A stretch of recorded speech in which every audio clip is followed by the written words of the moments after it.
Hello everyone. Today I'm going to read chapter number 2, Kaku and Lal Hawa from the book Gulmohar Language for Life 9th edition, class 3.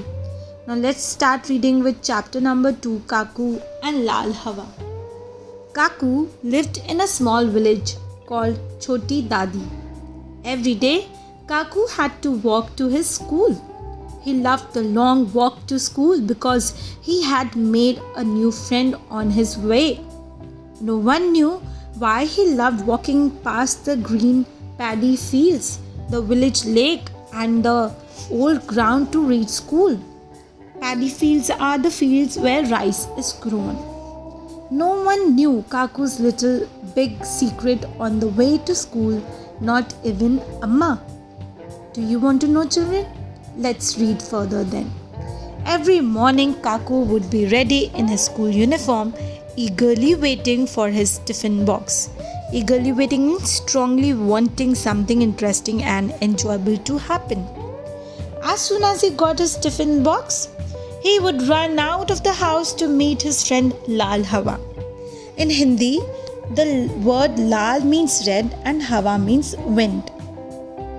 As he crossed the paddy fields, soft chuk-chuk sounds greeted Kaku. He was happiest when he heard Lal Hawa coming. He always got the best view of Lal Hawa from the top of a small mud hill near the village lake. Kaku knew just the place where the speeding Lal Hawa would whistle. So here Lal Hawa is the train which Kaku used to love watching, and Lal Hawa would whistle and move with a great speed, and he loved that sight. He believed Lal Hawa said hello in its language when it whistled. Kaku whistled back, welcoming Lal Hawa. And there was a bond between the two. Standing on the small hill, Kaku saw Lal Hawa become bigger and bigger. In seconds, Lal Hawa covered the whole blue sky as it chugged forward. Kaku jumped with joy. Chugged means made loud noises while moving slowly. He clapped and waved as Lal Hawa chuk-chukked past him. As his eyes followed its magical wheels, he saw small hands waving to him. He ran along with Lal Hawa, waving back at the small hands. Kaku loved meeting Lal Hawa every day. He liked its red paint, its fast-moving wheels, and the chuk-chuk sound that it made as it moved. Every night, he prayed for Lal Hawa to stop at his village just once. One day, Kaku asked his school teacher, "Why doesn't Lal Hawa stop at Choti Dadi, sir?" His teacher replied, "Kaku, our village is too small for the mighty Lal Hawa. Mighty is strong and powerful. That is the mighty train that he is referring to." Kaku was sad. His Amma gently consoled him by saying, "Don't be sad, Kaku." Consoled means comforted him when he was sad. "I am sure Lal Hawa will stop here one day." But Lal Hawa never stopped. Every day it raced past the village lake, leaving Kaku alone on the small mud hill. Raced past means moved at a very high speed past something. So he became sad because the train, that is the Lal Hawa, did not stop at his village. A few days later, Kaku reached the small hill as usual. He could see Lal Hawa approaching. Approaching means coming near. Kaku closed his eyes and started praying that his dear friend would stop. His eyes were closed, but he wondered why his ears could not hear the chuk-chuk of Lal Hawa.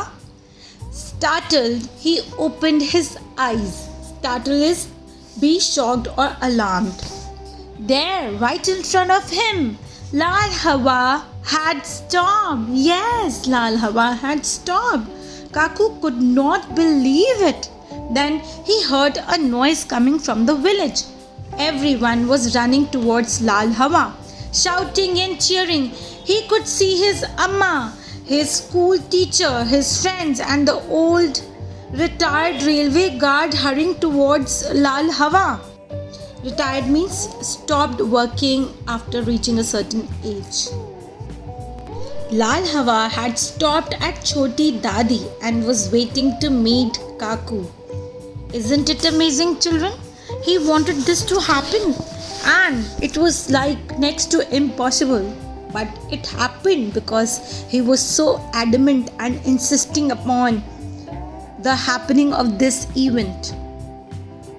Lal Hawa whistled aloud and Kaku laughed and whistled back. Quickly he climbed onto Lal Hawa and just then Lal Hawa chuk-chuked again. The chuk-chuk sound became faster and soon Lal Hawa was flying on magic wheels with Kaku in it. So Lal Hawa was flying on magic wheels means Lal Hawa was moving so fast on the tracks that it felt like it was moving on magic wheels, which made it fly. Amma smiled. She had tears in her eyes. From a window, Kaku waved to everyone. Lal Hawa was flying and so was Kaku. And his dream came true. And that is the end of the story, which is written by Anubha Yadav. Anubha Yadav teaches at the Delhi University. She is also a writer and filmmaker. She writes for children and adults and her work has been published in many books. And that's all about the chapter. Now there are the back exercises and other English grammar exercises for you to see and have a look at, which you have to try it on your own on the basis of the understanding of the chapter reading done by Smart Kids Wonder. Do not forget to like and subscribe the channel Smart Kids Wonder. Thank you, children.